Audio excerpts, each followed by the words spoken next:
Welcome to Quilt Like an Artist. The duster chaos continues. I decided to get serious about the Spoonflower thing, so I took this single unit and played with it until I came up with something I liked. I then played with it on different scales and different positions, and then decided I wouldn't wear those, but I might wear this. And then I read the instructions so I could order the fabric for the class and found out that stripes and plaids are not suggested. So back to the drawing board, or back to the cutting board, I should say.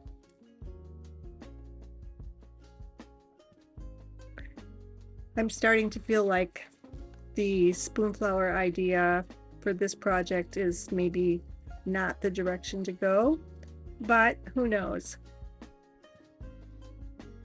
I decided to jump back into sewing units, and I'm starting as I typically do with some stripes that will eventually get cut up into heaven knows what. I also noticed on my design wall that I really like when the little pops of turquoise show up.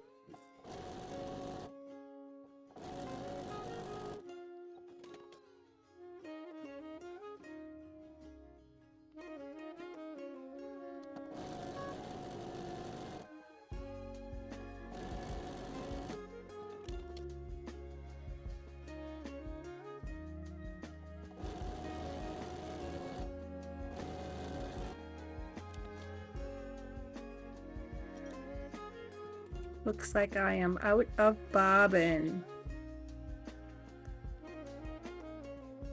So this actually reminds me of a story from my childhood.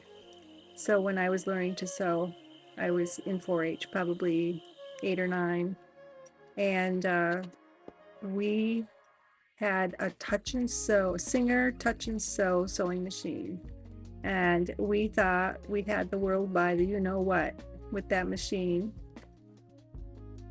Here's a picture of it that I found on the internet. We actually had two. There were 3 of us girls that were all sewing, and we started out with one machine, and then we decided, I guess our parents decided, that we needed 2 machines, so we had 2 touch and sews.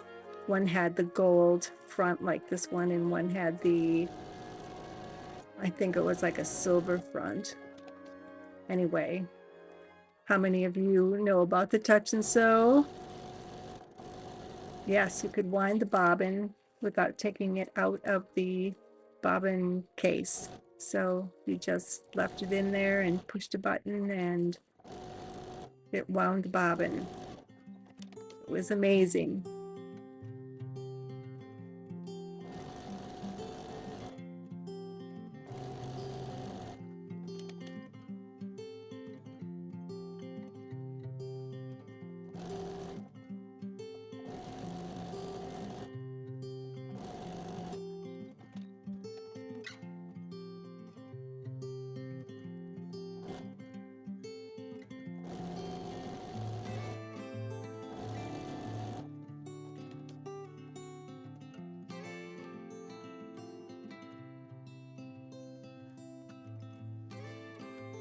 Okay, now I'm going to trim this up, and I need to decide what to do next.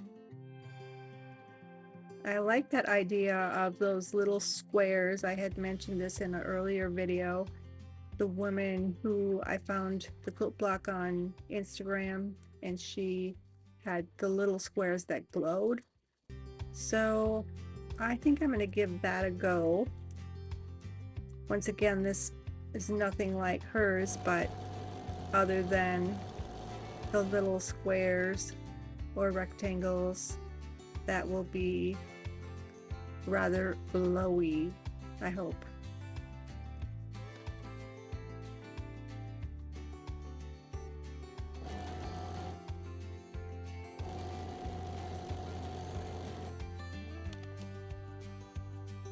What do you think? Are they glowy? Kind of glowy. So yeah, I'm switching that around because I don't want them to line up. If that makes sense. I know this is going fast, but I'm winging it, folks. I'm winging it.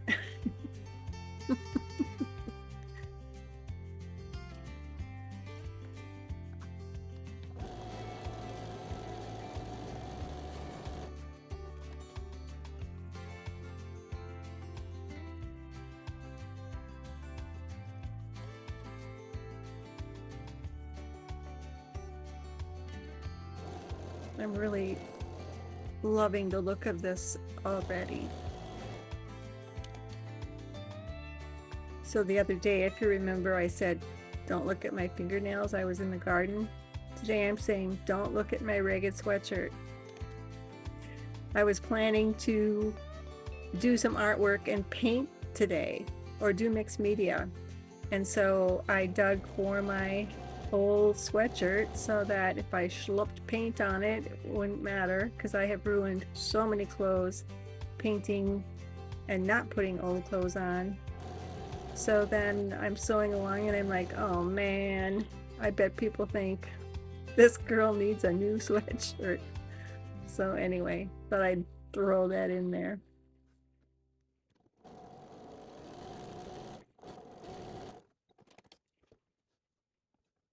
What do you think? I'm loving it. Notice how the little turquoise squares are not all lined up. That's why I was cutting the stripes and adding pieces in the middle, or cutting and flipping the stripe pieces, because I didn't want all those squares to line up, and I didn't want the stripes, the pattern that the stripes make, to line up. Here it is on the design wall.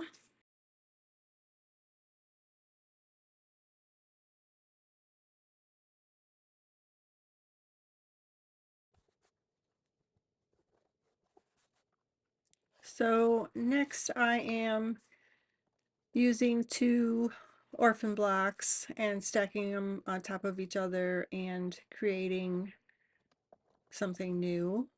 I unfortunately somehow forgot to hit the start button on the overhead camera, and so I don't have that view for you, but I did put up in the upper left corner the end results of the 2 units that this step created.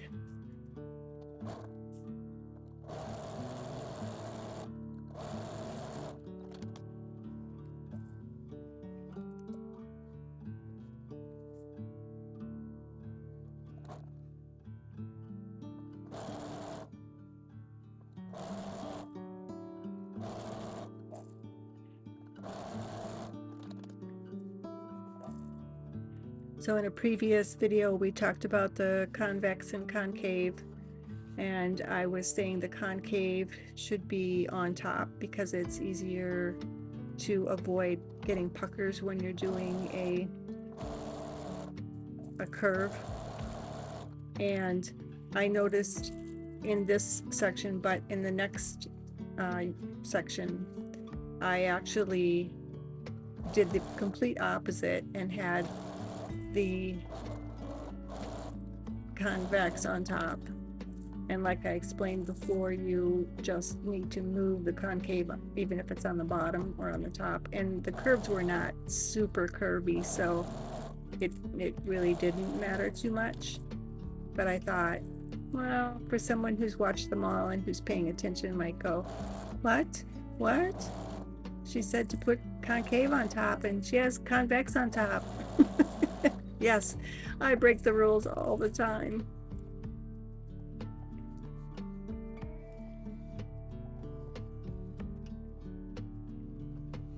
It's funny, I always think of myself as a rule follower, but with quilting I have found that not being a rule follower is way more fun.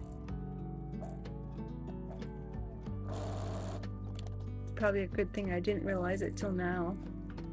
Or I might have decided other things were way more fun, not following rules, like, you know, back in the day when I used my touch and sew.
Okay, this final set of units are created by stacking 3 instead of 2, 3 on top of each other, right sides up.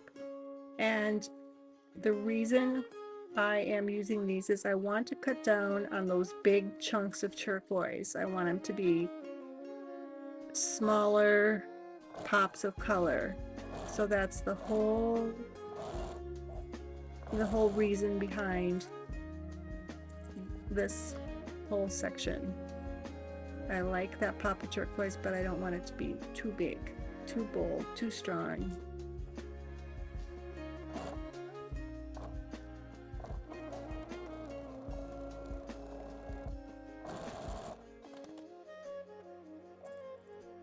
So I normally put two layers right side up, and this time, like I said, I'm doing 3 layers right side up. And I guess you could do as many as you wanted, depending on how sharp your rotary cutter is.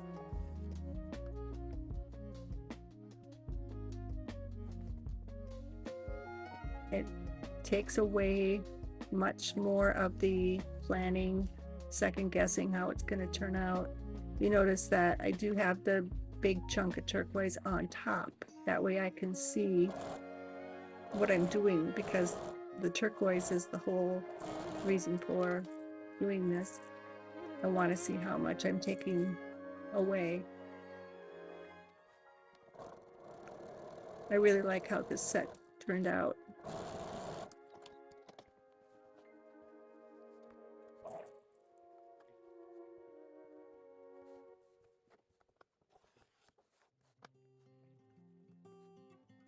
In fact, I could see the whole duster being done with blocks similar to this.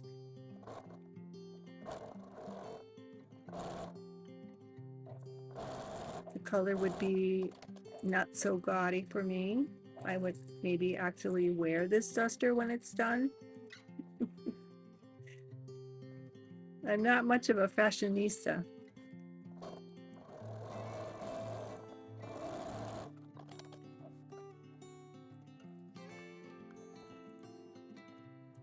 But there are a lot of people who have really done some beautiful, beautiful garments with this whole quilting trend. And I think that's pretty cool.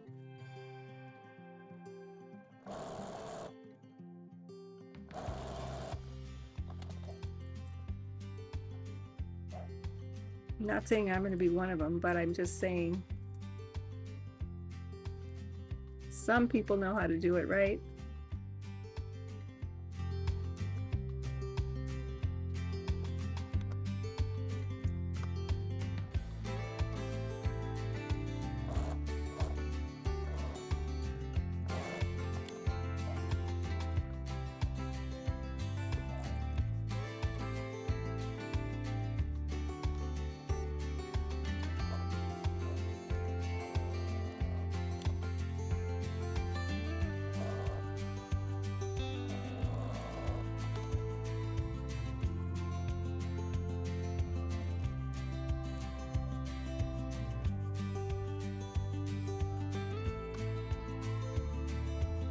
So here I have a little bit too much turquoise, so I'm going to add another pop of color. A little bit orangey, but we'll see how it works with the rest of them.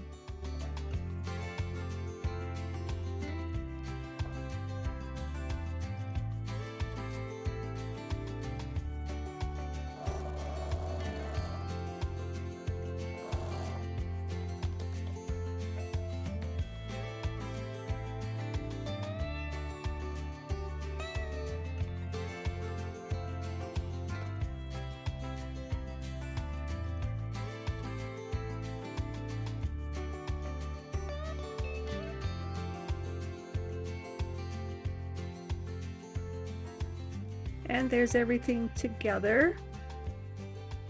Progress is being made, slow but sure.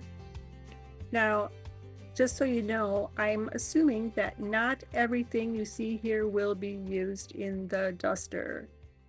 I have to create this is probably about a third of what I need, and so I'll need to create more than that because some of these will not be used. Some of them will be chopped up and mixed together. Stay tuned to see where this goes. Thank you for watching, everyone. See you next time.